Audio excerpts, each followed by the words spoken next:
Hello friends, কেমন আছেন বন্ধুরা? আশা করছি সবাই খুব ভালো আছেন। আমার একটি নতুন ব্লগে আপনাদের স্বাগত জানাই। জামাই ষষ্ঠী যাওয়ার জন্য আমি একদম রেডি। আমার দাদার দেওয়া একটি সুন্দর শাড়ি পরে আমি রেডি হয়ে গেলাম জামাই ষষ্ঠী যাওয়ার জন্য। তো এবার আমি বেরিয়ে পড়লাম। আমাদের গাড়ি স্টার্ট হয়ে গেছে। আমি, আমার মেয়ে আর আমার হাজব্যান্ড তিনজনে আমরা বেরিয়ে পড়লাম জামাই ষষ্ঠী যাওয়ার জন্য। 1 ঘন্টার মধ্যেই পৌঁছে গেলাম বাপের বাড়িতে। তিনজনে মিলে চলে এলাম জামাই ষষ্ঠীতে।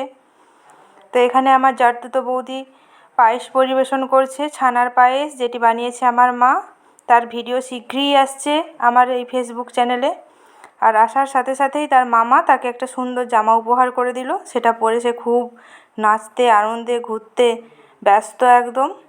তার তো কোনো কথাই নেই, মামা বাড়ি চলে এলে তার ক্ষীরের হাঁড়িতে পা।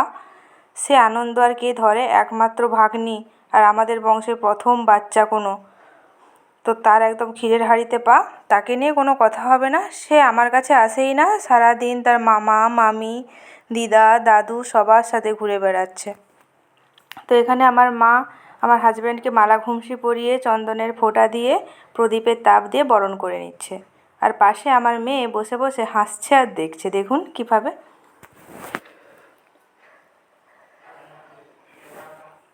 আর আমার মা যে শাড়িটি পরে আছে এখানে, যে শাড়িটি পরে জামাই ষষ্ঠী করছে, ওই শাড়িটি আমাদের দেওয়া। আমরা আমার মাকে ওই শাড়িটি গিফট করেছি জামাই ষষ্ঠী উপলক্ষে। মা এখানে তার জামাইকে আশীর্বাদ করছে ধান দুব্য দিয়ে।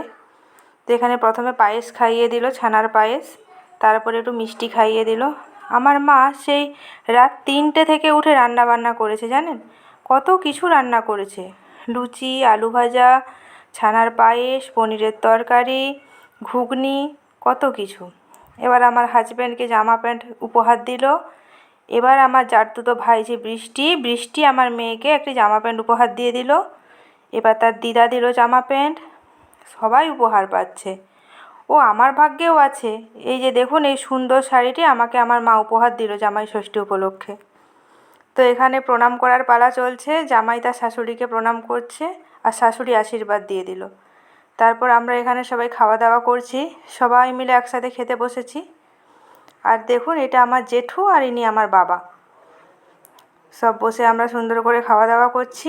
তো এবার লাঞ্চ করতে শুরু করলাম। কিছুক্ষণ পরে দুপুর 2টো নাগাদ জামাই একটু রেস্ট করে সকালের খাবার হজম করে লাঞ্চ করতে বসে পড়ল।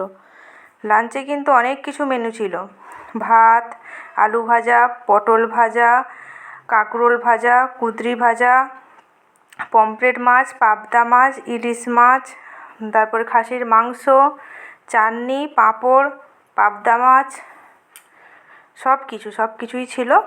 তো খাওয়ার পরে আমরা একটু সন্ধেবেলা বেরিয়ে পড়লাম। আমরা প্রথমে পাঁশকুড়ার পার্কে গিয়েছিলাম, কিন্তু দুর্ভাগ্যবশত পার্ক বন্ধ হয়ে গেছে, 8টা বেজে গেছে। তাই পাঁশকুড়ার ভবতারিণী মন্দির এলাম। এসে একটু ঘোরাঘুরি করলাম, ঘুরে চলে গেলাম। জামাই ষষ্ঠীর দিন বাড়িতে বসে থাকতেও ভাল লাগে না। তো সেই আমার জারতুতো ভাইজি বৃষ্টিকে নিয়ে, আমার মেয়ে, আমি আর আমার হাজব্যান্ড, আমরা 4 জনে ভবতারিণী মন্দিরে একটু এলাম, ঘোরাঘুরি করলাম, মাকে একটা প্রণাম করলাম, প্রণাম করে আবার বাড়ি চলে গেলাম। এভাবেই আমাদের সুন্দর দিনটি কাটলো। ও না, মাঝখানে কিন্তু আমার মেয়ে আর বৃষ্টি, ওরা আবার দুজনে আইসক্রিম খাওয়ার জন্য বায়না করলো। ওদেরকে আমরা আবার আইসক্রিম খাওয়াতে নিয়ে গেলাম। আইসক্রিম খাইয়ে আমরা চলে এলাম। আজকের দিনটি সুন্দরভাবে কেটে গেল।